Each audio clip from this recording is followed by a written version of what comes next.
Well, the first day of E3 is officially over.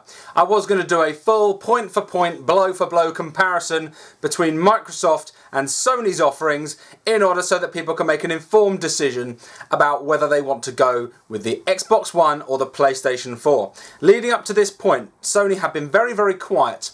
Now, I made a video 6 months ago mentioning the patent that they had about RF tagging, and I said flat out at that point, if they integrate it, if they do it, fuck them, and I'm not going to support them. Then Microsoft starts stumbling around and coming out with be connected once every 24 hours, the games are owned by the publishers and they may allow you to trade them at their discretion. All this absolute shite that I am fully and firmly against. Now, Sony came out and they explained that they have listened to consumer feedback, which is I'm very glad to hear.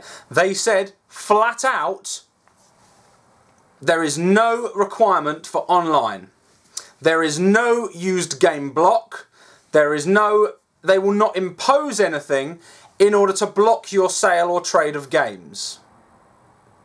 I love the fact they did a little video and they said, you know, how do you trade your games on the PlayStation 4? And they went, there you go. Thank you. That's it. Game fucking over. Microsoft brought all their big guns out and they tried to sell some exclusives. Titanfall looks interesting but is also available on the PC. Halo, like I give a shit. I'm sorry, I don't care. I don't care. I've got Halo 1 to 4. What do I give a shit about Halo 5? That's not going to sell a console for me. Forza 5, great. You've got a drivatar that plays online when you're at work, thus making the entire point of online grinding worthless. And what's the fucking point of that? That just means if you're any good at Forza, you can turn your Xbox off and then you can earn experience points for being a good driver while not playing Forza. That seems pointless. Now, and the biggest issue. Okay. Now, when it came down to this, the only thing that could have swayed me between the Xbox One and the PlayStation 4 would be the price, okay? Because the price of goods are a matter here, okay? If I can buy a track that I want on iTunes for 70p, or I have to buy the album for a tenner, I'm going, and the track is DRM riddled and I don't own it, and the CD is mine, I have to damn well want that CD to pay that money because the price differential is huge. So the Xbox games would have had to be rock bottom prices. The console would have had to be rock bottom prices for me to even consider selling my rights. Okay, they came out with, they will have exclusive map packs for Battlefield, timed exclusives for Battlefield, timed exclusives for Call of Duty. Now, if you are a COD fan and you are going to support this practice so you can get your map packs early, I'm going to make this very, very clear. You are not a gamer. You are a maggot, and you are the sort of person that is killing this industry. If you can be patient, you can have everything you want. Because the Xbox One is going to be $499, and by some magical conversion rate, that comes out to £429, which is $666, which is interesting and slightly ironic. The PlayStation is undercutting the price of the Xbox. They're undercutting them. That in itself, the PlayStation is cheaper than the Xbox. The PlayStation has no online requirement. The PlayStation has the exclusives look as good as the Xbox. They both have different exclusives, I'll grant that. They have some interesting exclusives. The Xbox One has interesting exclusives, not games that I'm willing to sell my soul for. And that is literally what you are doing if you think that buying the Xbox is worthwhile over the PlayStation 4. But if you have unlimited money and you don't give a shit and want to buy an Xbox, as well as a PlayStation 4 and a Wii U, but to me, if you've got a Wii U and a PlayStation 4 and you've got the money that you want to buy an Xbox, by all means. But if you have a choice, if you are cash strapped, if money is actually a factor for you, you should not, under any circumstances, go for Microsoft. Do not go for the Xbox. It costs you more, it gives you less, you have to be connected to the internet every 24 hours, you have to use publisher discretion because they've handed your ownership of your games to the publishers. They have done that. They've said that the publishers can allow you to trade. You can't even trade at launch. Unless they pull their finger out, right now, Microsoft are dead in the water to actual gamers. If you're a COD fanboy who desperately wants your map packs, stop, think just how badly you are screwing yourself and others if you support these practices. And another bit of good news that came out of E3 I'm going to announce. Square have started to pull their finger out of their arse. They've announced Final Fantasy Versus 13. As I said, it is going to be Final Fantasy 15. It does look beautiful. They have announced Kingdom Hearts 3. I really bloody hope they have some games that will sell well in the West as well, because those two games are going to be huge in the West, huge in the East.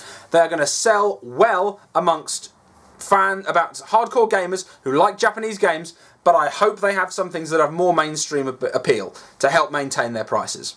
I do, because I don't want to see them die. So I'm glad that they finally came out and they had an announcement. That was interesting. Quantic Dream came out and they produced a wanky tech demo, which was interesting. It was well done. It was impressive looking. But at this point, any analysis is moot. Pay less money. Own your games. Pay more money. Publishers own your games. Can keep for the rest of your life and play no matter what technology evolves to. Can't play the second they turn their servers off. Game over, Microsoft. As a gamer, my choices now lie PC, mobile, Wii U, PlayStation 4. The Xbox is officially dead to me. I have no interest in anything you have to come with. You could bring out the most pants-shittingly amazing game and I'm not going to give you my custom. You have lost it. Just before I finish this video, I'm just going to turn this around to show you some of my gaming collection, just so people don't think I'm some kind of butthurt Sony fanboy. Okay, just hang on a second. Let me just turn this around and do this. Right. Just to see, hang on. Here's some of my games. So PlayStation, blah, blah, blah, Wii games, Xbox games, look at this, Xbox games, lots of Xbox games, also Sony games. Not actually going to buy another Xbox 360 game. I'm not. I'm done. The life cycle of it is dead. Once my live expires, I'm not going to renew it. That's it. I am not going to do business with you as a gaming company anymore, Microsoft. If I can help it, I'm not going to pay for a single piece of your software either. If I buy a computer and it comes built with Office or it comes with Windows, fine. I'm not buying any of your licensed software. Fuck you. Fuck you. Make all the TV programs you want. Because Sony, as they reminded you so glibly in their press conference, have Sony Entertainment. They make movies and they sign bands. They have a media empire. They had the entertainment empire long before they made consoles. And you're a software developer who's trying to get into the entertainment industry. See who has the better foothold. You see where you lie. You get Steven Spielberg to make you a TV series? Whoop-de-fucking-do. The only thing that can save Microsoft at this point is fanboyism. And if you fanboys so desperately want to support them, I feel deeply sorry for you. I think you're misguided. I think you're a fool.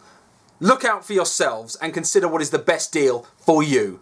Pay less, own your games. Pay more, don't own your games. The only question you need to ask. Anyway, thanks a lot for watching. I'll catch you guys later.